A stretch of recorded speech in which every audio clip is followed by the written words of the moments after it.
अखण्डानन्दबोधाय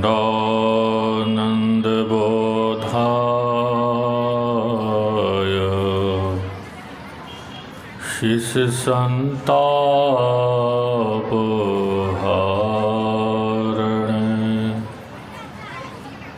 सच्चिदानन्दरूपाय रामाय गुरुवे नमः। रामाय गुरुवे नमः। धन्य धन्य सतगुरु सुखदा महिमा कही न जाय। जो कछु कहो तुम्हारी कृपा मोते कछु न बसाए। जो कछु कहो तुम्हारे कृपा मोते कछु न बसाए।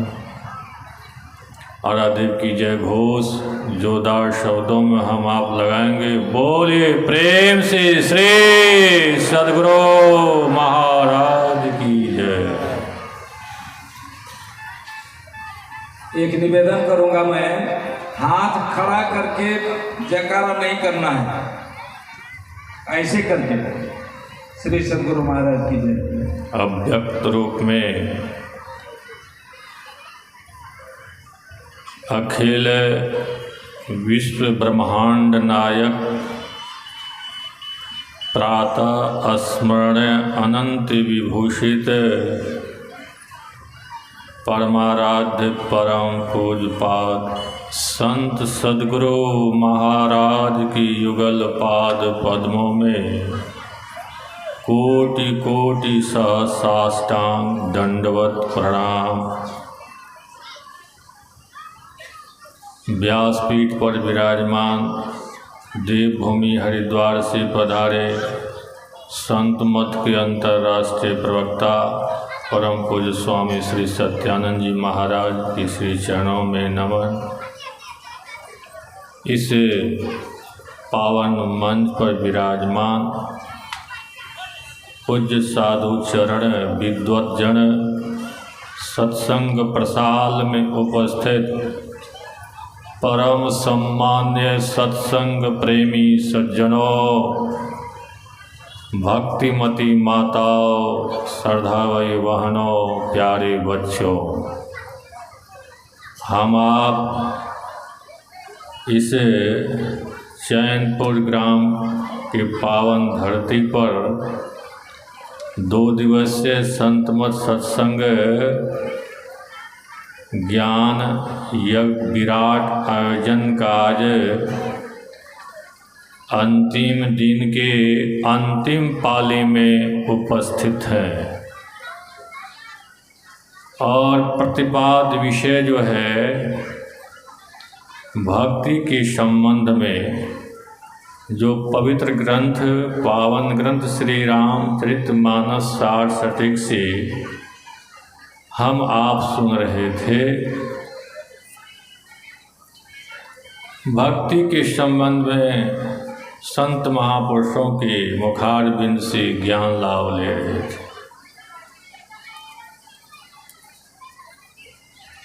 माता सबरी महर्षि मतंग ऋषि की शिष्या थी और आप सुन रहे थे कि उनके गुरु महाराज जो थे महर्षि मतंग ऋषि, उनको आज्ञा दिया माता सबरी को कि हे सबरी, जब वह अंतिम अवस्था, जब शरीर व पंचभौतिक शरीर छोड़ने लगे, उससे पहले उनको आज्ञा दिए अपनी शिष्या माता सबरी को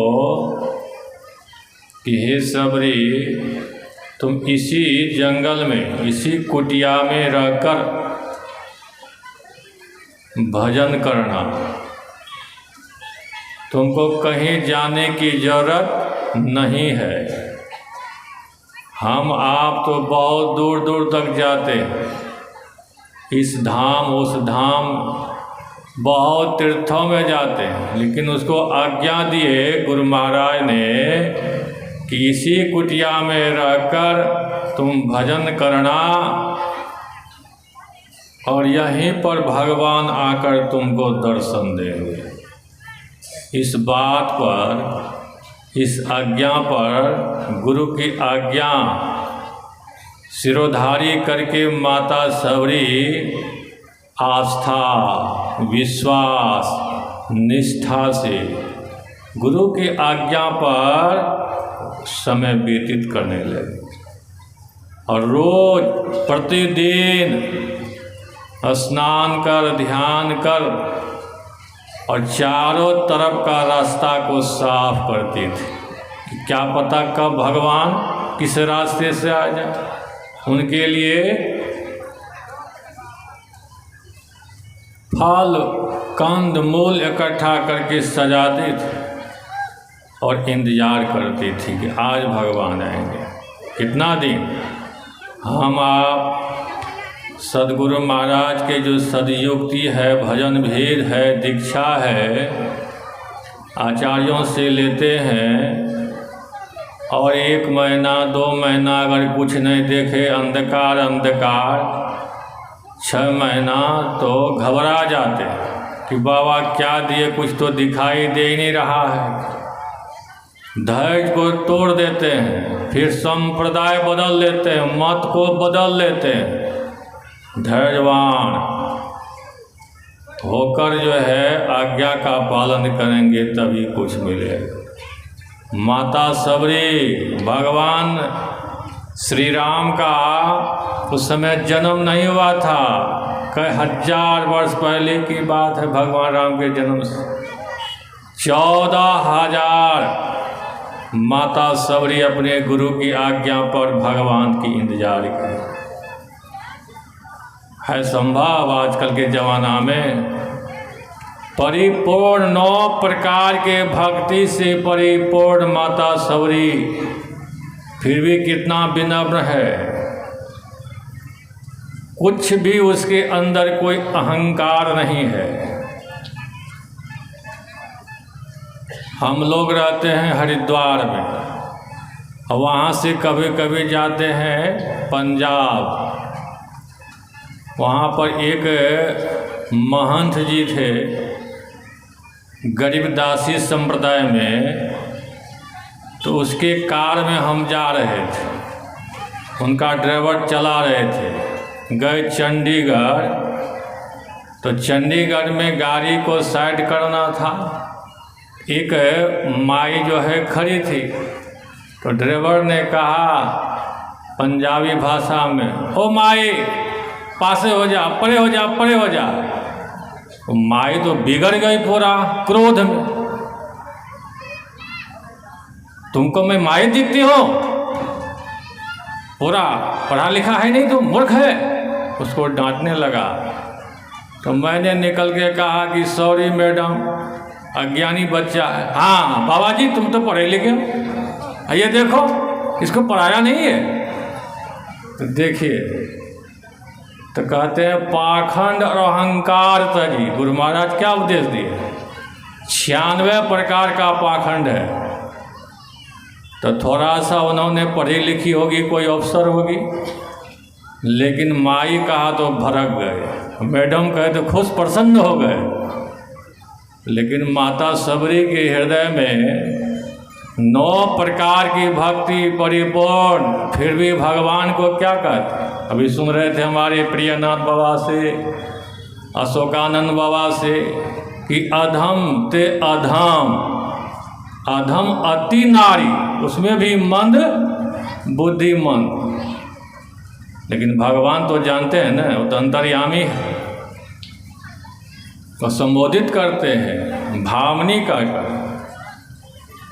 कि जो भक्ति हमारे भक्ति में परिपूर्ण है, हमसे प्रेम करता है, उसी से मैं नाता जोड़ता हूँ। शरीर से मतलब नहीं है।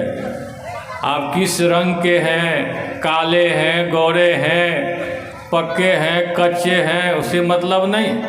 भगवान भाव का भूखा होता है, प्रेम का भूखा होता है। भगवान कृष्ण जो है, भगवान कृष्ण का एक सखा था उद्धव।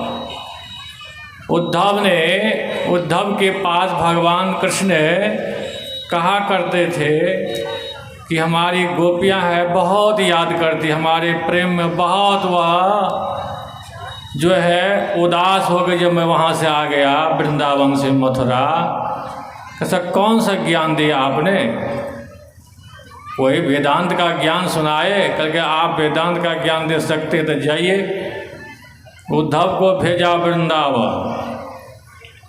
आप वृंदावन जो भेजा उद्धव को, भगवान कृष्ण सखा था, उसी का रथ पर, उसी का जो है वेशभूषा पहना कर आए। पहले तो देखा कि लगता भगवान कृष्ण आ गए, गोपियाँ घेर ली चारों बगल से। कहते नहीं, वो तो नहीं है।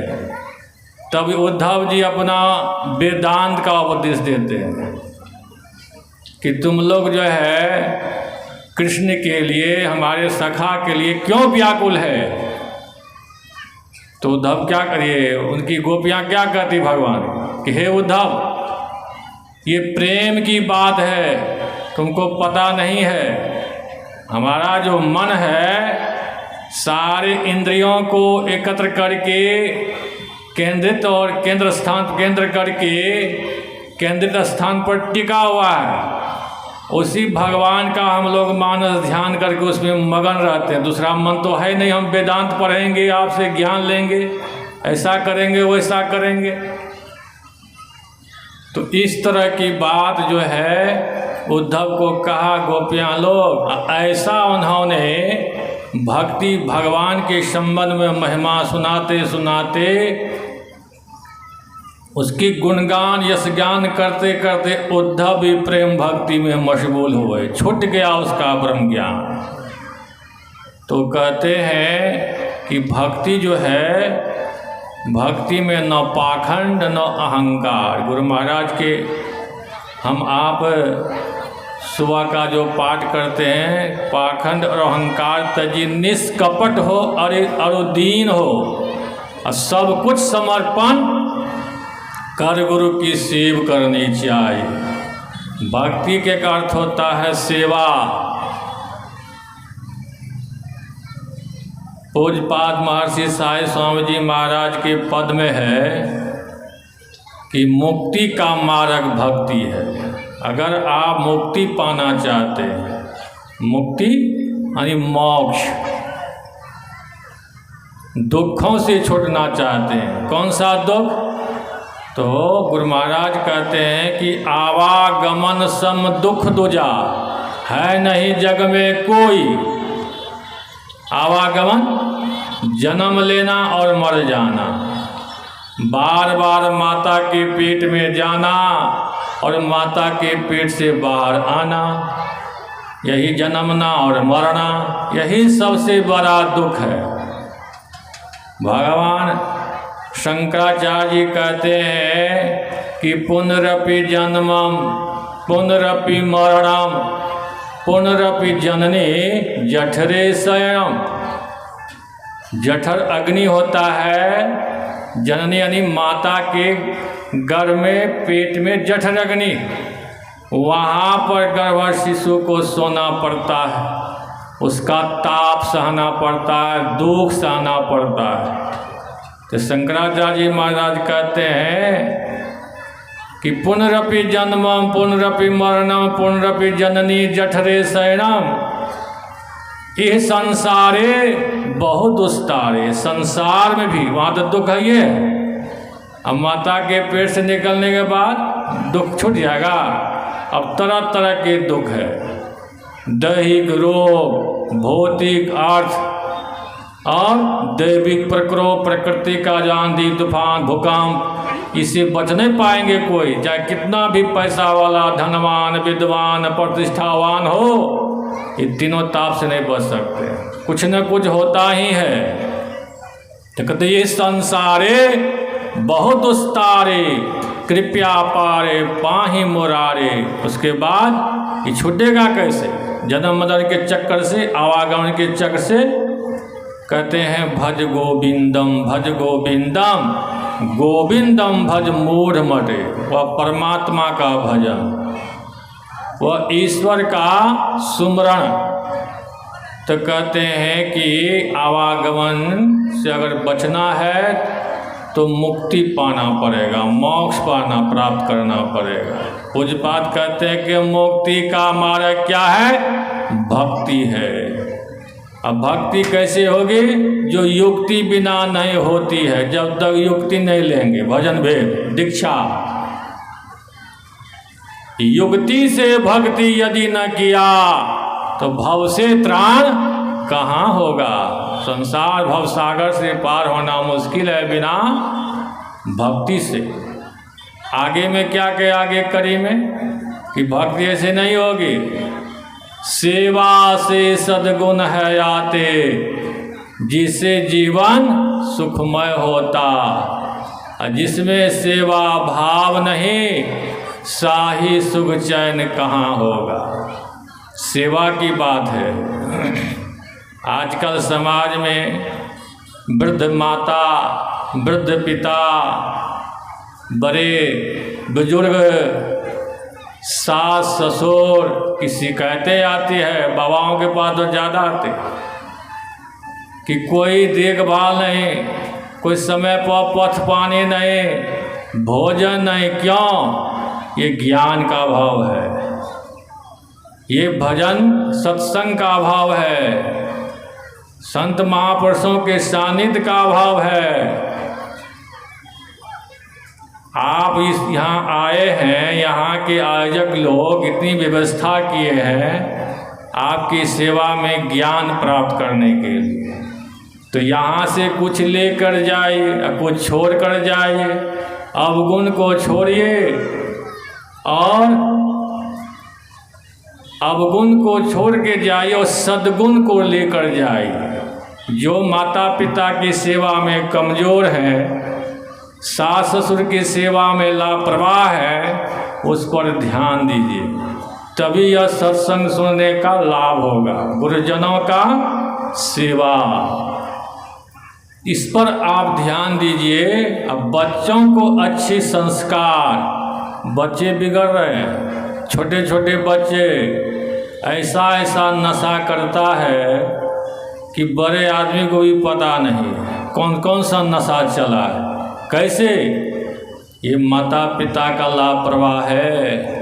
यही बच्चा जो है, कहते हैं मेला जाते हैं, बाजार जाते हैं, यहाँ सत्संग देखते हैं, क्या बिक रहा है? फुकना बिक रहा है, हाथी घोड़ा खिलौना बिक रहा है, या खरीद कर देते हैं। कितना देर? 1-2 घंटा में फुट जाएगा। लेकिन सत्संग के ज्ञान का संस्कार अगर बच्चे को देते हैं कि ये जीवन भर वह भी सुख शांति से रहेगा, चैन से रहेगा और आपका भी आदर और सम्मान करेगा। आप बूढ़े हो जाएंगे तो अगर सास ससुर माता पिता के आप सम्मान नहीं करेंगे तो आपका भी बच्चा अंतिम में अनादर करेगा, अपमान करेगा। नहीं तो फिर वृद्धाश्रम बहुत बना हरिद्वार, वहाँ भेज देगा, माला जपते रहिए। तो सज्जना, इसलिए कहा कि यहाँ से आप जो है ज्ञान लाभ कीजिए, कुछ जीवन में उतारिए। तो सेवा करके अपने हृदय में जो दुर्गुण है, जो विकार है, और सेवा करते करते चित्त की शुद्धि होती है, अंतःकरण पवित्र होता है और सुखी जीवन होता है, आनंदमय जीवन होता है। जिसके अंदर सेवा भाव नहीं है, उसको जीवन में कभी न सुख मिलता है, न चैन का नींद सोता है, और सोने के बाद भी अशांत जीवन रहता है। इसी से क्या होता है, हाई टेंशन होता है, तनाव होता है, तरह तरह की बीमारी उत्पन्न होती है। इस तरह से आप बचना चाहते हैं, संत महापुरुषों के ज्ञान को मनोयोग पूर्वक निष्ठा और श्रद्धा के साथ सुनिए और अपना जीवन उतारिए, तभी यह ज्ञान सुनने का लाभ हो। हम आप सेवा करेंगे तो सद्गुण और शांति प्राप्त होगा। महाभारत की कथा में महारानी द्रौपदी थी और उनके बड़े बड़े महारथी पराक्रमी 5 पति थे, युधिष्ठिर महाराज, भीम, अर्जुन, नकुल और सहदेव। अब 5 एक नंबर का जो है वीर थे, महारथी, महाबली थे। युधिष्ठिर जी महाराज भाला चलाने में निपुण और भीम गदाधारी, उसके बाहों में 10,000 हाथी का बल, लेकिन चस्का था जुआ खेलने का। ऐसा पेंच लगाया दुर्योधन का मामा शकुनी, सब राजपाट हार गया। जहाँ तक अपना 5 भाई हार कर गुलाम हो गया, सिर का मुकुट उतर गया, नीचे बैठ गया दास बनकर। फिर जोर लगाया, एक बार और लगाओ, का अब तो कुछ है ही नहीं। कैसे नहीं है? तुम्हारी जो महारानी द्रौपदी है उस पर लगा दिया। उसके बाद क्या हुआ,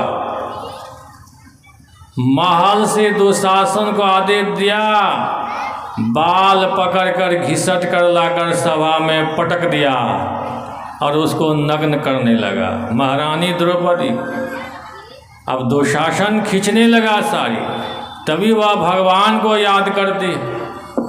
भगवान श्री कृष्ण सारी के रूप में आ गए। खैंचत खैंचत खैंच कसीसा, सिर पर बैठे हैं जगदीशा।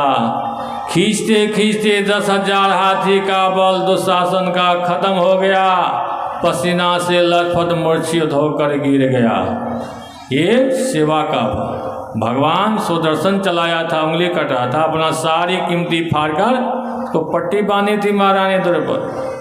तो कहने का भाव यह है, सेवा करेंगे तो चित्त की शुद्धि होगी, और चित्त की शुद्धि होगी तो भजन बनेगा। भजन करते करते उस हम परम सुख की प्राप्ति करेंगे और आत्मसात करेंगे, ईश्वर स्वरूप हो जाएंगे। इतना ही कहकर वाणी को विराम बोलिए। प्रेम से श्री सद्गुरु महाराज की जय। सत शिरोमणि गोस्वामी तुलसीदास जी कहते हैं, फूल ही नव